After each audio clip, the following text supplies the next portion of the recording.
Hi, how's everybody doing? It's Paul from Magpie 24/7 back again with a quick preview for tomorrow's game. Of course, it's a massive game, especially after the way the results are going today. Newcastle United against Wolves at St James's Park. Of course, the reverse fixture ended 1-1, courtesy of an absolute thundercunt. And I'm talking about, and I've talked about in these previews before, about moments of magic and game changers and difference makers and needle movers. Alan Saint-Maximin, go back and watch the goal down at Molineux. A special finish from a special player, and I hope, I've got everything crossed, that it'll be in the starting 11 when it's announced tomorrow as I'm on my way to St James's Park. But yeah, a huge game. Liverpool fluffed the lines, too busy blowing their own bastard trumpet after beating Manchester United 7-0. And again, we're talking about, if you take your eyes off the prize a little bit, you get punished in the Premier League.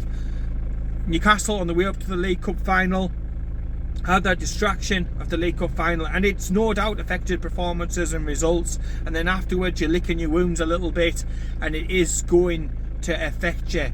It is going to knock you down those couple of percent in your performances, and it's that sort of thing, as Liverpool have found out today, that bites you in the arse.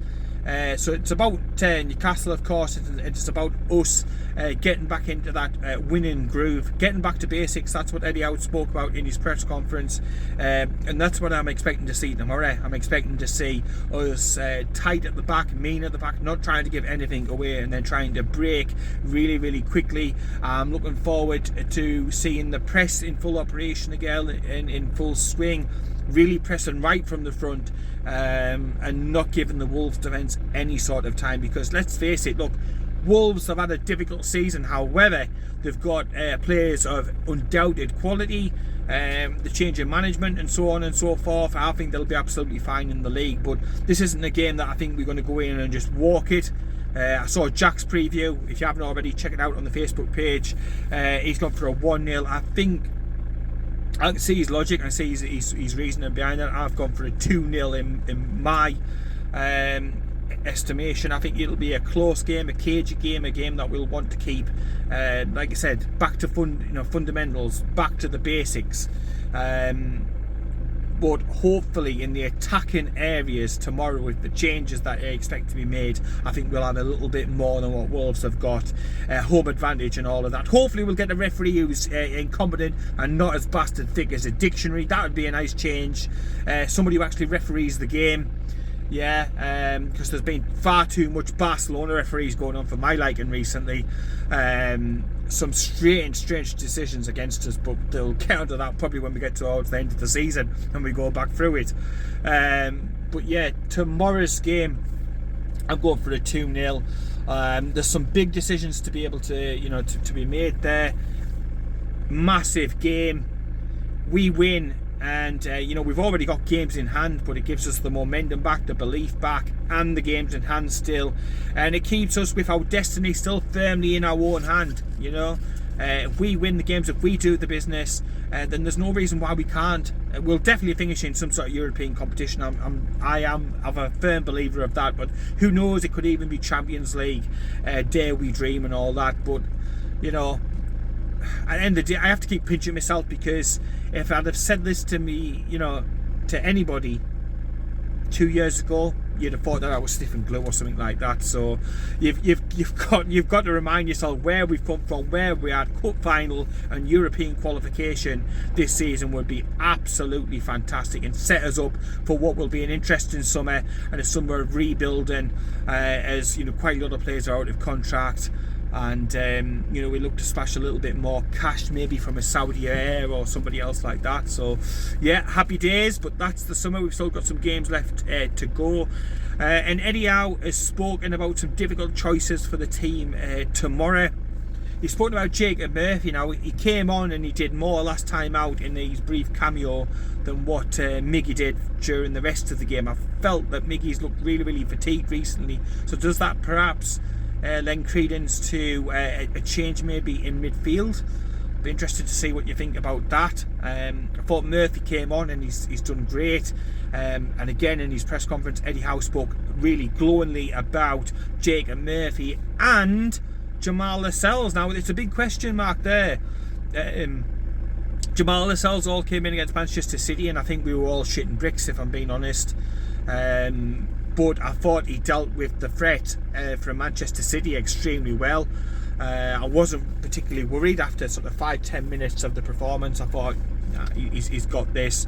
Eddie Howe again spoke glowingly about Lascelles. Look, he hasn't been involved as much as perhaps what he would have liked to have been, but he's been fantastic in training. He's been fantastically behind the scenes, and even when it's been necessary, on the touchline, picking up a couple of yellow cards for a few shenanigans from some games, of course, as well. But I thought his performance was great, and now it's going to be, Fabian Schär. He is back, he is fit, he is available after following concussion protocol. Do you bring Fabian Schär back in, or do you persist with Jamal Lascelles alongside Sven Botman?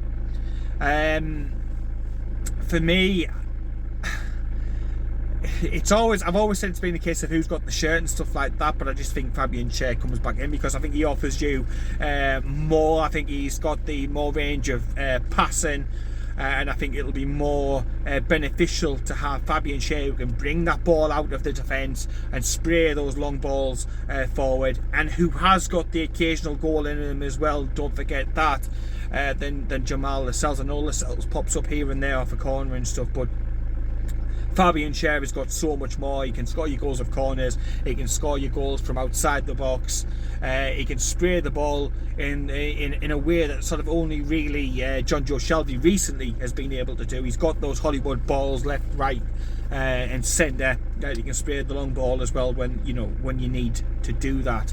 So I've got a feeling it's going to be Fabian Schär. Bring Fabian Schär back in, and I think Lascelles will understand it, and he'll have to take it on the chin, of course. But Eddie Howe has spoken also about our lack of goals, and this is where I think there's been some frustrations. I think there's been a lot of clamour for Isak to start, and I understand that. I also understand the army of people who are behind Callum Wilson as well, because look, Callum Wilson, he will go through barren spells, but he'll always will go on runs and score goals and stuff. I know the performances haven't been there recently, but there have been mitigating circumstances with illness, etc. No training as well after the World Cup, and that has affected his performances, no doubt about it. But that 9 times out of 10, if he gets a chance, he's going to score a goal. And I know people will point to the Manchester City chance and stuff, but it's coming. It's coming. So I think whichever way that Eddie Howe goes, whether it's Isak or Wilson starting, I think we'll be fine. He spoke about Isak and said he's not ready for 90 minutes, and I found that was a little bit shocking because, look, yes, he came to the club, an electric start, he missed out then on a good portion of action. He came back against Sheffield Wednesday, and I thought he was pretty bad, to be honest, but that was 3 months ago now. 3 months has passed since then, and he's still saying that he's not able to do 90 minutes. I'd be tempted to start him. I would. I'd give him at least an hour, because you spend all that money on a player, then you're going to want to see that player in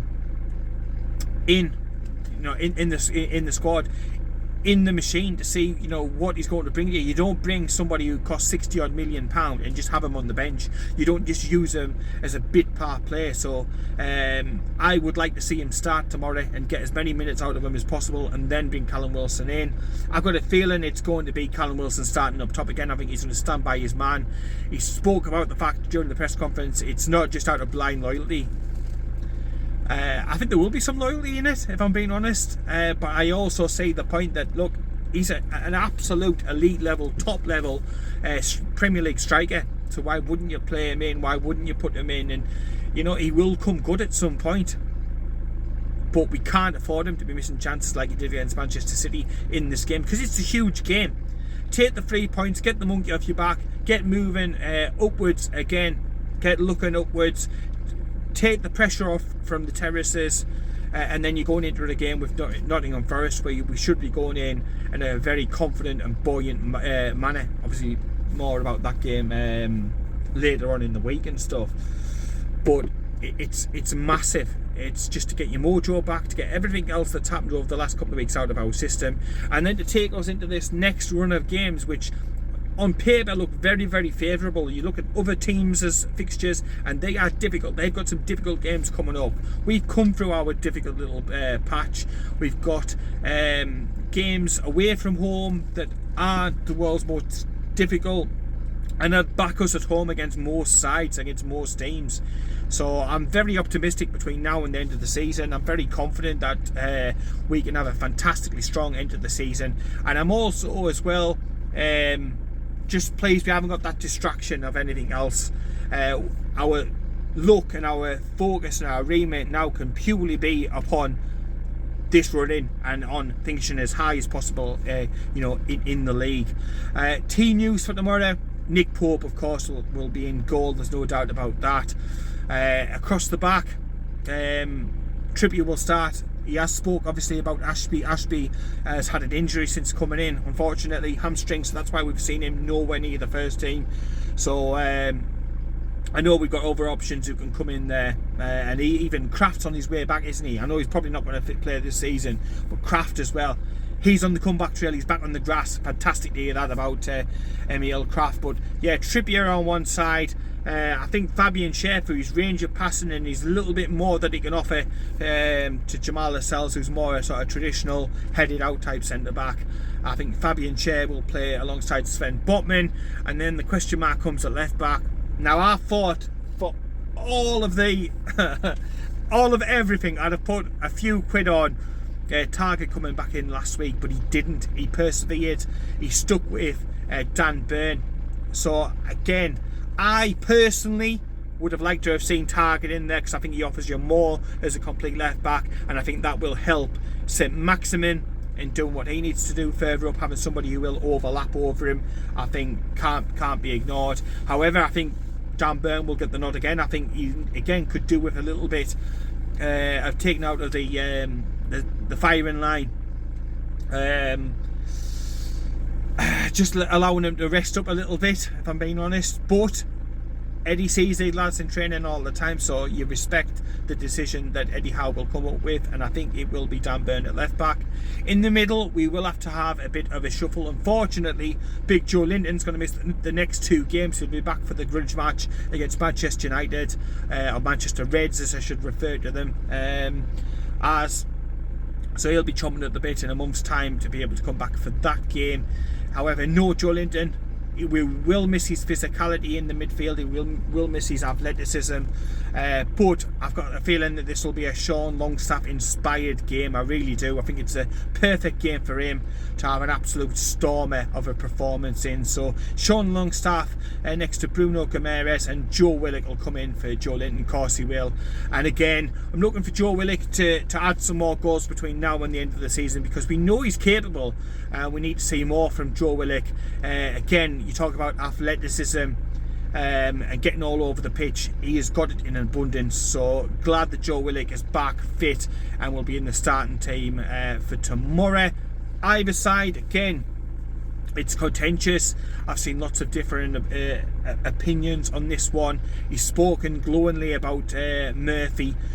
You've also seen as well Anthony Gordon's been speaking to the media all over the weekend, and again, I spoke about, you spend £60 million, you expect to see that player in the team. You spend £40 million and you expect to see that player in the bloody team as well, not on the bench. So I've got a feeling this could be a game when you bring in Anthony Gordon.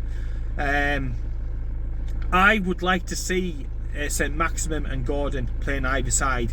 However, I have got a feeling that it'll be Anthony Gordon and Miguel Almiron. That's just my gut feeling from what he's going to go for in this particular game, which is frustrating, and again raises further question marks about the long-term future of Saint-Maximin, because he's not here to be sat on the bench. If he is sat on the bench, it's because somebody's keeping him out through fantastic form, then I think he's not got a problem. But when other people are being brought in front of him, I don't know. What do you think? Let me know down below. I think personally, Gordon will get a start, and Miggy will get a start. And then up top, I think personally he's going to go for Callum Wilson. I would have started Isak, but is going to be loyal to Callum Wilson. Callum Wilson will start up top, no doubt about it, and then you're going to have a fantastic amount of quality substitutes to be able to come on to affect the game. And I talked about the fact that I expect us to be tight and solid at the back and then to nick it maybe 2-0, something like that. And it is exactly because of the options from the bench that you have got that I think we've just got that extra little bit of quality, the home crowd advantage and stuff as well. All signs that suggest to me that we will win the game 2-0 and get the 3 points. So let me know what you think down below, because again there's been lots of contentious decisions about who's going to be starting, where they are going to start, and what the score will be. Are you as confident as me? Are you a little bit more reluctant, a little bit more hesitant like Jack has been over with the preview on the Facebook page? Let me know down below in the comments section as well. Let me know your thoughts about the likes of Lascelles v Share. What would you do?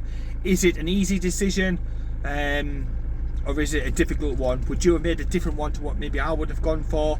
Would you have changed the shape? Would you have gone to 3 at the back? There was lots of clamours for that last time out, wasn't there? Play 3 at the back, play wing backs with Trippier in target on either side, and just to sort of upset the opposition and to keep them second guessing. Perhaps that's something that we could look to do. Or does Eddie Howe stick with the sort of Eddie Howe tactics of always playing 4 at the back? He just preferred to play it like that. But we've got that flexibility in the squad. We've got that ability to adjust, haven't we? In the personnel that we've got and stuff. So yeah, massive game, no doubt, tomorrow for us. I need to get back and do some graft, do some work so that I can get up there tomorrow and stuff. Thank you for your ongoing support for Magpie 24/7. It is appreciated. Like the video, comment, share, let other people know. I spoke in the last video, we've gone over 100,000, 45,000 alone on Facebook. It's absolutely unbelievable. It is major league. Appreciated your continued support as well. Looking forward to getting in the car tomorrow, heading back up to Tyneside, up to God's country, and taking the game in, seeing the 3 points, and starting this run between now and the end of the season, picking up lots of victories, lots of points, and seeing which European competition that we ultimately finish in. On the day, of course, as I record this, the 20th anniversary of Inter Milan 2, Newcastle United 2. 12,000 Geordies taking over Milan. That is, that's something not that many clubs can say that they have done. Certainly something that Sunderland cannot say that they've done. That's for sure, isn't it? Yeah. But yeah, 20 years since that day. I can't wait for nights like it again, for European away days to come back onto the horizon. Talk about special. Cannot fucking wait. This club is on the way up under this new ownership, there's no doubt about it. Happy days, happy Newcastle United supporter at the end of the day. Loving it. Yes, we've had a few struggles recently. Look, we didn't disgrace ourselves last time out against Manchester City.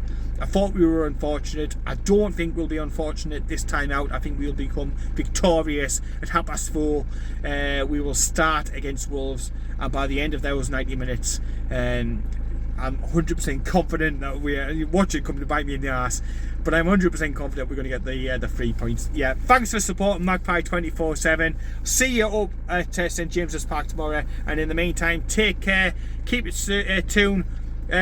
Piss off snow, which is now starting to just to fall as well as I'm recording this. That can do one. Nothing's going to stop us from getting to this game, I tell you that. But in the meantime, yeah, take care, keep it tuned, and I'll speak to you later.